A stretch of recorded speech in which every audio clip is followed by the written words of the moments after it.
Assalamualaikum warahmatullahi wabarakatuh. Teman-teman, kembali lagi di channel YouTube saya, Khairun Imam. Nah, ini ada beberapa video yang akan kita simak bersama-sama mengenai respon dari Bang Habibur Rahman, salah satu politisi Gerindra dan juga anggota DPR RI Komisi 3, terhadap tuduhan dan fitnah yang selama ini dilontarkan oleh Deddy Sitorus dan juga PD Perjuangan mengenai pengarahan Partai Coklat ataupun pihak kepolisian untuk memenangkan salah satu paslon di Pilkada serentak 2024 ini, teman-teman. Utamanya yang mereka katakan di Jawa Tengah, Solo, dan juga Sumatera Utara. Dan ada beberapa respon dari masyarakat yang mungkin sedikit merujak Deddy Sitorus dan Partai Banteng karena keangkuhan dan kesombongannya, teman-teman. Dan dia tidak ingin kalah dalam pemilu. Tapi ketika dia menang ya dia tidak mengatakan bahwa itu adalah kecurangan. Ini yang paling lucu, teman-teman. Dan yang terakhir, ini ada pernyataan dari salah satu surveyor dan pengamat politik yang mengatakan bahwa kemenangan versi quick count Rano Karno ini itu ada andil yang lumayan besar dari Anies Baswedan. Tapi ya di video saya sebelumnya, Rano Karno mengatakan bahwa kemenangan dia di Pilkada Jakarta katanya bukan karena Ahok ataupun Anies. Dan dengan sombongnya dia mengatakan juga bahwa mau pilkada 2 putaran, 3 putaran, dia akan tetap menang, teman-teman. Oke, sebelum kita masuk ke videonya, jangan lupa like, subscribe, dan share. Dan tanpa perlu berlama-lama lagi, mari kita mulai videonya berikut ini. Itu kami kategorikan sebagai hoax, ya. Wow, Dan hoax. ada juga anggota DPR yang menyampaikan hal tersebut. Orang tersebut bahkan sudah dilaporkan ke MKD, ya. Karena kami juga anggota MKD, ya. Orang tersebut sudah dilaporkan ke MKD. Kami ingin meminta keterangan beliau apa yang menjadi bukti, ya, apa yang menjadi dasar juga disampaikannya tuduhan tersebut. Namanya pilkada ini tidak hanya antar dua kubu, ya. Karena jadi hampir nggak mungkin Kapolri ya menggunakan institusinya untuk kepentingan kubu tertentu, karena di pilkada itu bisa terjadi mix, ya, antar kubu partai-partai politik, gitu kan. Di provinsi A misalnya partai A berkoalisi dengan partai B, di provinsi lainnya berseberangan, ya. Jadi secara logika nggak logis, ya.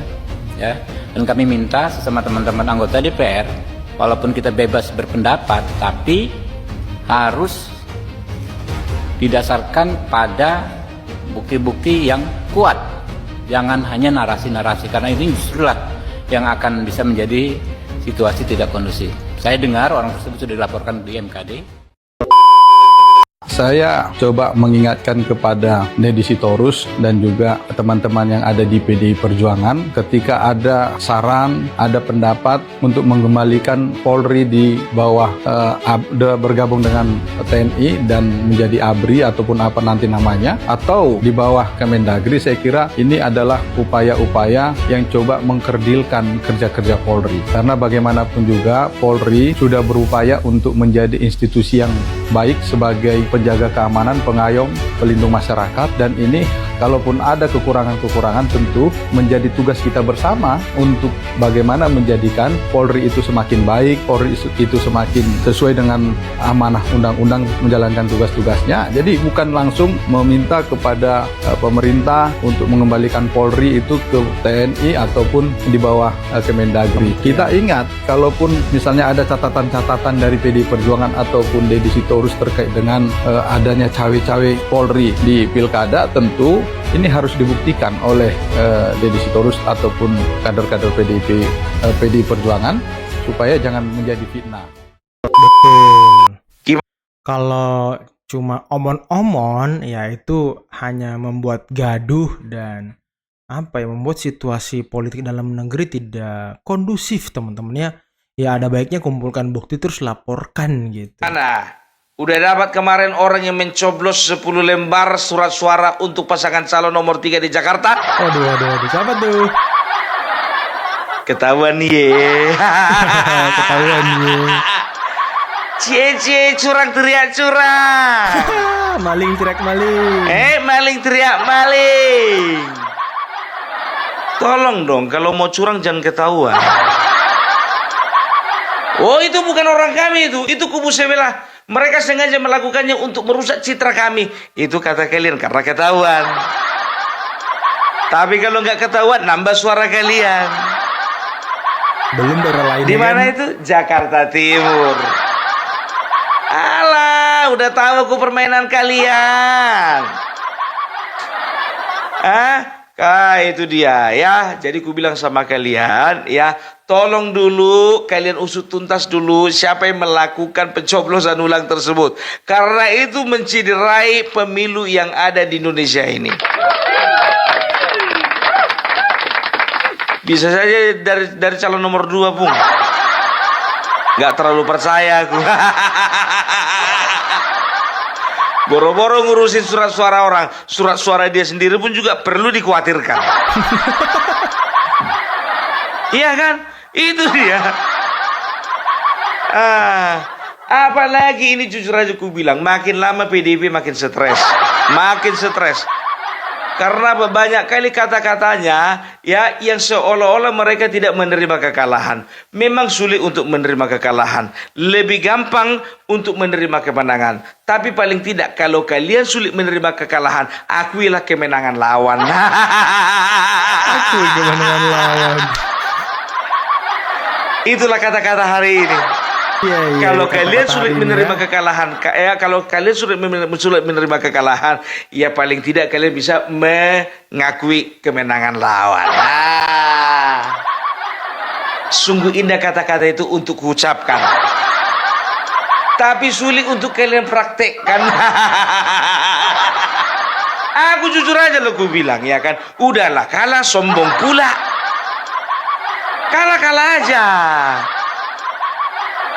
Jangan kalian bilang ada sakut paut dengan partai coklat. Nggak boleh begitu. Kalau tidak ada bapak-bapak dari kepolisian, surat suara kalian itu hilang semua itu. Hilang.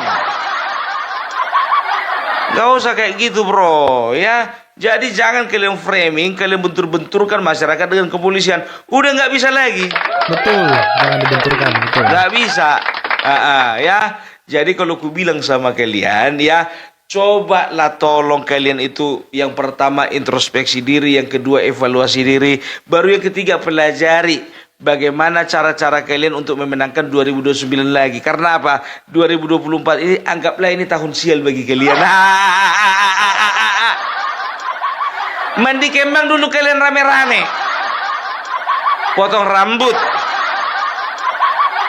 mandi di sungai, buang sial. Pilpres kalah, Buang sial. pilkada kalah, 2029 terancam ini.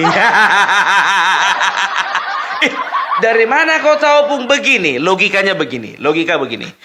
Pilpres kemarin sudah menunjukkan bahwasanya masyarakat sudah nggak simpati dengan presiden ya yang ditawarkan oleh PDIP. Dari situ saja pun juga ya masyarakat boleh menilai, ini ada pilihan terbaik ini daripada calon presiden yang ditawarkan PDIP, kan begitu. Itu yang pertama. Betul. Baru yang kedua ya, masyarakat juga udah kurang selera dengan cara-cara kalian yang cenderung menyerang. Tapi bodohnya kalian pakai juga cara yang sama di pilkada. Nanya lagi, Kim Plus. Kim Plus di Jakarta. Kan quick count Ya. karena kan Ya. ini kebetulan masih di bawah Pak Pramono. Ya. Sementara ini mungkin gimana tanggapannya? Ya kalau quick count kan kalau pilkada ya, alhamdulillah wa syukurillah nih, yang kami dukung itu menang di sebagian besar provinsi-provinsi dengan populasi tertinggi. Lumbung-lumbung suara Mulai nasional. dari Sumatera Utara, di Sumatera ya, Lampung, ya kan, lalu ada Banten nyebrang lagi, kemudian Jabar, Jateng, ya, kemudian juga Jatim, lalu Sulsel, Sulawesi Utara. lalu Sulut, lalu Kalteng, ya kan, lalu Kaltim. Nah, itu kan di masing-masing pulau besar, ya, NTB bahkan ya juga pulau besar itu populasi ya, dan NTT juga tuh yang penduduknya terbanyak. Insya Allah paslon yang kami dukung menang, alhamdulillah ya. Kami bersyukur kalau untuk Jakarta kan situasinya masih perlu menunggu sampai dengan selesainya penghitungan berjenjang, rekapitulasi berjenjang. Itu kan aturan di undang-undang. Karena selisihnya tipis sekali. Kalau menurut kami sih memang pasti 2 putaran. Pasti ya, 2 kami putaran. yakin 2 putaran. Ya. Karena kami punya saksi sangat kuat yang disediakan Demokrat dengan PKS ya. Dua-duanya mengkonfirmasi ya saksi-saksi tersebut. Kami juga mengirimkan saksi luar ya, pertama Jakarta Timur akurat ya menurut kami selama ini confirm 2 putaran. Ya. Namun kita mengajak teman-teman udahlah nggak perlu bersengketa soal ini, tunggu saja, nggak perlu bertengkar soal ini. Betul. Tunggu saja rekapitulasi berjenjang. Ya. Pak Ridwan Kamil sudah bekerja maksimal, kami juga kerja, saya turun di 70 titik. Ya. Jelang hari H, survei saya awal November, Pramono 43%, Ridwan Kamil 39%, sudah menyalip. Tetapi untuk dapat 50% masih agak perlu ini kan, perlu kerja tambahan keras. 10% tuh dari mana? Nah, saya menduga karena saya nggak punya survei lagi setelah Iya. itu, Anies. Jadi faktor Anies. Jadi Anies Faktor kan Anies. melakukan hal yang serupa dilakukan oleh Pak Jokowi di Jawa Tengah. Tapi konteksnya sekarang untuk membantu Pramono Anung ya. Dan bukan hanya dalam bentuk deklarasi, dia meminta timnya kan untuk kampanye full tim membantu Pramono, termasuk ikut rapat akpel akbar pakai baret gitu ya. Betul, baret. Jadi Oranye. efeknya dugaan saya besar. Memang tidak terpotret karena saya nggak punya survei terakhir menjelang pemilu, tetapi ada penambahan dan itu terlihat dari pemilih Muslim Pramono yang naik kencang. Karena segmen pemilih Anies adalah pemilih Muslim. Nah, dari mana saya mendapatkan informasi itu? Dari exit poll saya? Iya, iya. Kan kita punya exit poll. Yang kedua, dari pemilih PKS, pemilih PKB, pemilih Nasdem. Itu yang memilih Pramono Rano Karno di atas 50%. Terutama Nasdem dan PKB. Kalau PKS split ya, di bawah 50%. Nah, apa yang menarik? Yang menarik adalah 3 partai ini itu kan pendukung Anies waktu Pilpres. Ya. Dan di Jakarta pemenangnya adalah PKS. PKS punya calon wakil gubernur namanya Suswono.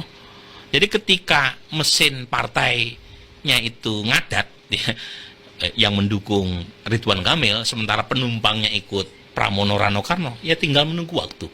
Dan itu menurut saya nggak bisa dipisahkan dari faktor Anies. Meskipun ini agak ramai di media sosial. Saya kan ngomong, saya itu orang yang lihat data aja. Saya nggak mau pakai perasaan, saya nggak mau baper gitu ya.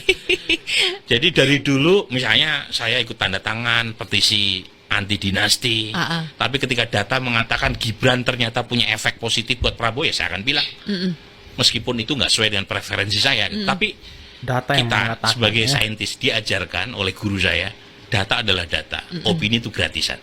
Nah, teman-teman, udah jelas ya dikatakan oleh surveyor ini bahwa kemenangan Rano Karno dan Pramono Anung di Jakarta itu adalah efek dari Anies. Kalau seandainya Anies Baswedan tidak merapat ke Pramono Anung dan tetap abu-abu di tengah, kemungkinan besar suara Pramono Anung dan Rano Karno itu tidak sesignifikan itu, teman-teman.